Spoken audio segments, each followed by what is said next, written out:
Kuna msemo nimeupenda sana. Tuliambiwa na babangu. Aliambiwa na mama yake ambaye ni bibi. Anasema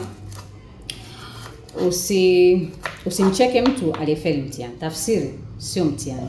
Tafsiri ipo kwenye maisha ya kila siku. Naweza ungekuwa wewe na ungefanya maamuzi yale yale yule huo na tukafeli. Shosti! Tusemezane. Kuna msemo nimeupenda sana. Tuliambiwa na babangu. Aliambiwa na mama yake ambaye ni bibi. Anasema usimcheke mtu aliyefeli mtihani. Kwa sababu unaweza kupewa mtihani huo na wewe ukafeli. Tafsiri sio mtihani. Tafsiri ipo kwenye maisha ya kila siku.